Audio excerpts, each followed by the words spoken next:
poor people of America. Not because they are weak, but because they were the first to see the machine from the inside. And I'm about to defend the working class of America like no one ever did. And by the time I finish, you'll see them with different eyes. For over a century, the American people have been fighting back. They have. Through civil disobedience, whistleblowers, grassroots movements, union strikes, and the relentless invocation of their constitution. The real battle wasn't red versus blue. It was corporation versus constitution. And every time the people gained ground, the system adapted. You have to understand something very important. When a system becomes parasitic, it doesn't destroy its enemies first. It destroys the host. And America has been the host. America was also the test lab. They were first to be flooded with addictive pharmaceuticals. First to be buried in weaponized debt. First to be psychologically fractured by engineered identity wars. First to be entertained into sedation. And first to be punished. Because if Americans woke up fully, it would be game over for the machine.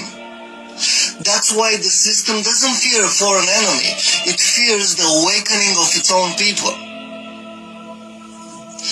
The American people are a hero, but no one told them they were living in the dragon's mouth. And what you're witnessing, in the collapse of trust, the social chaos, the inability to distinguish truth from manipulation, isn't because the people have failed. It's because the people have been systematically broken and then blamed for it. They are not the tyrants.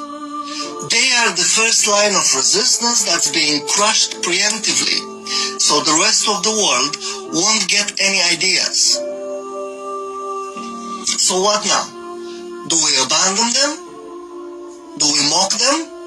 Or do we finally recognize that behind the opioid crisis, the obesity, the division and the rage is a population in mourning? Mourning the death of its sovereignty, its family structures and its purpose. The question isn't whether Americans deserve to be free. The question is whether they remember that they were born to be. Wow. That's some profound shit right there. I mean, so eloquently put and so, just so well said. When I think about, I mean, so many thoughts go through my head when I think that. I think we can all agree that we've seen, you know, whether you're religious or not, who cares? But we've seen a decline in intact marriages, intact families, and just under economic pressure. I know that was a big reason why I didn't have kids. And then when I was doing better financially, it didn't really work out. So, you know, you've got tons of families, like it was never a thought in the 60s and 70s. You know, you had a kid, and if your dad, you know, was a manager at Radio Shack and, you know, your mom had a part-time job, if at all, you know, like you could make it work. You could own a home. So that constant pressure, all the distractions we have, right? Entertainment is definitely a distraction. I like to be entertained as much as the next person. But sovereignty, it's not racist. It's not a bad thing. I mean, when you go travel to another country, what are you going to travel for? Do you want it to be the same everywhere, or do you want to experience their culture? So, for all the people that are awake, for the people that aren't awake yet, I mean, I don't, you know, what can you do? But for the ones that are awake and are doing something awesome, and for the ones that are awake that know about the deep state, the machine, whatever, I don't know who they are, but we know there's a globalist agenda. And sometimes you don't even need 5 or 8 or 10 people in a room. You know, if you've got powerful people that they know what's all in their best interests, you can all work towards the same goal without getting together and actually saying, this is what we're doing. So whether that's happening or not, I mean, is irrelevant. The end result is still the same.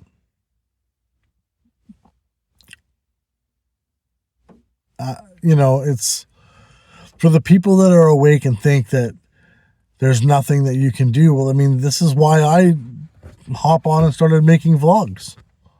You know, I throw in a little fun stuff in there, whatever, my personal interests, but certainly the stuff that's most important to me. Freedom of speech. Amazing people like Charlie Kirk. You know, we lost he's one of the best of us.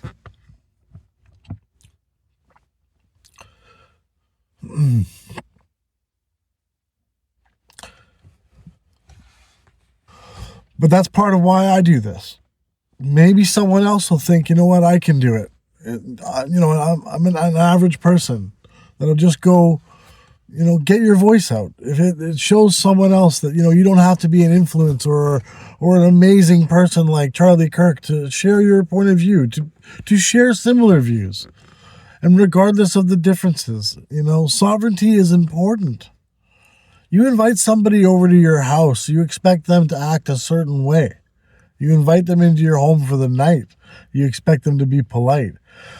If you're inviting them to stay at your place for 6 months, they can't just come in there and start treating it like it's their own house, moving your furniture around, throwing out your milk because they want this kind of milk.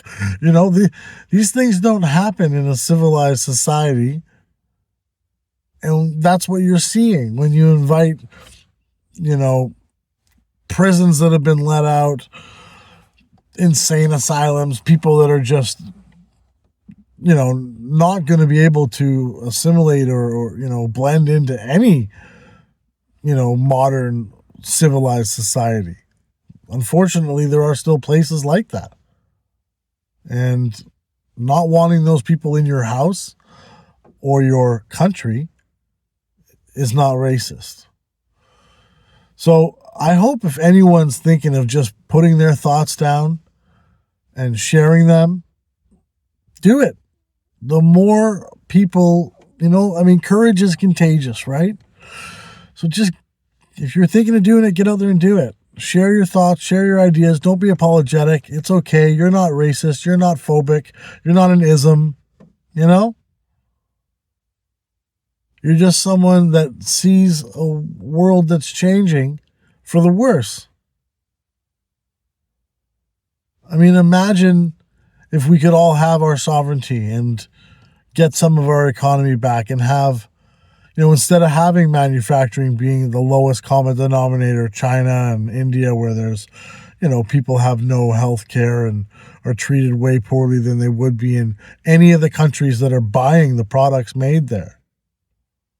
Imagine if we didn't have to do that. Imagine if countries truly, just like in your own house, you went out and fended for yourself and you got everything you needed out of your income.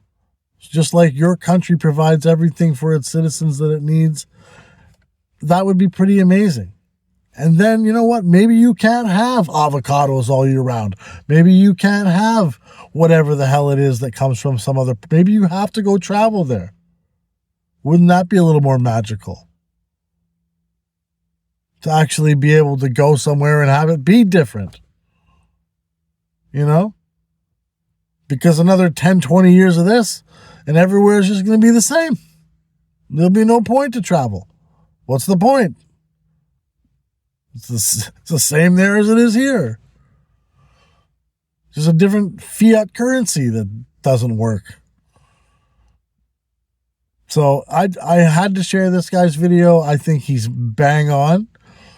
I think when you look at Australia, UK, Canada, United States, it's the same playbook over and over and over. And they played their hand too fast. I think COVID was their mistake. Now we're awake, and you know what? We just have to make sure that economically they don't crush us. Get out there and take care of your business. Realize what's going on. Become financially literate. Maybe look into crypto. At least Bitcoin. And share your thoughts. Be proud. Don't be afraid. Wow, that was a great video. I don't know who that guy was. I mean, it popped up. But blackout the system, all one word. Check it out. Share those videos.